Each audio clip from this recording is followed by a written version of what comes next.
What is Singapore doing for these hidden talent who are simply not interested in studying the maths and science? Wouldn't taking some time and money off procuring foreign scholars in order to seek out this hidden local talent be worthwhile? And in case anyone accuses me of being xenophobic, I'm an Indonesian. Good. So I think it's a very good question. And I don't know the specifics of why there hasn't been enough publicity of this boy, whom I'm sure is a very interesting person. I know many other examples of young Singaporeans who have a very surprising knack for an exceptional knack for technical things, for things that involve gadgets. Quite an amazing number of people who are coming up with their own ideas. And it's not, I think, so much about whether there's a newspaper article. It's about whether they can pursue their dream. And I'd be sad if that 14-year-old boy doesn't get a chance to pursue his dream.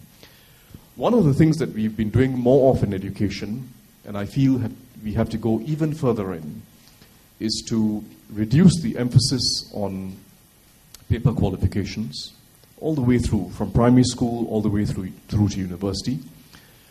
And that is also about reducing the emphasis on just one particular form of learning and assessment, which is largely academic. And we've been making very significant moves. If you look at it through the school system, you cited normal tech, for instance. Normal tech is evolving in very interesting ways. We started a few years ago with what we call Normal Tech Mark II. Now they have another name for it, I forget, but it's basically the new model of Normal Tech, where they do a lot more attachments outside the school. And the kids like it. In every society, there are people who learn in different ways. Some people learn much better when they're doing something, and their minds are ticking. It's not just manual, their minds are ticking. And they actually learn about how systems operate. It's a type of theory that you learn by doing, right?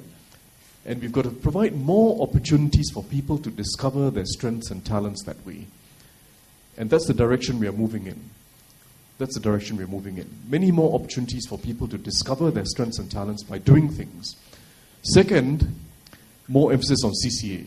I support what Heng Swee Keat is doing as Minister for Education. We need a lot more emphasis on CCA for the average child, not just those who happen to be exceptional footballers or violinists, but the average student needs to spend time on CCA. And you may or may not have an exceptional talent in it, but you grow tremendously through your CCA. It's the teamwork, the leadership, the losing after training the entire season that really strengthens you. So lessening our emphasis on the academic, recognizing more strengths, and giving people to discover strengths that they never knew they had. That has to be the general direction we proceed, whilst keeping standards generally high and making sure that anyone with an ability, including academic, has a chance to go far. How realistic or how idealistic is this concept of no Singaporean left behind? And if it's realistic, how shall we, as one Singapore, achieve this aim? And how long do we need to wait for this to occur? Yes. Well, I think it's a good question. No society achieves this perfectly, but we've got to try our best. And one of the things I have learnt in politics is, it's very easy when you're not in politics to think sometimes that, if someone is poor or they are not trying hard, very hard to help them if they're not trying hard. If you don't want to help yourself, tough luck. I'll only help you if you help yourself, right? But one of the things that I found in politics that's very interesting is that when you meet someone like that, and I meet people often who are not trying very hard, okay? But when you try to help them, and you have volunteers who need not be helping them but want to help them, people who are taking time off from work, coming in the evenings to help you, you find that people change. And one of the wonderful things about Singapore is that actually everyone can change. And people who end up in a hole and lose spirit, become despondent and feel that, look, no point even trying, the system is not suitable for me or even unfair. No point trying.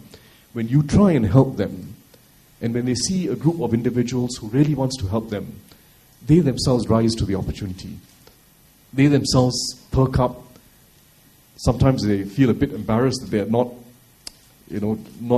working hard enough, didn't take the job seriously enough after the job was referred to them, didn't go for training after it was referred to them. As long as you keep up that contact between people, people will usually want to rise to expectations, and their own expectations go up. So what I've seen in many cases in my own constituency and elsewhere is people actually change their attitudes depending on how they are treated, and if they're treated with respect, and if they feel someone is really trying to help them, they also want to help themselves. So that to me is at the core of the issue. Our schemes are there, financial schemes, training schemes, etc. But the core of the issue is social culture. We've got to make sure that everyone shares in a social culture of aspiring. Wherever you start, aspire to do better. And if we can achieve that social culture and keep it going, no one will be left behind.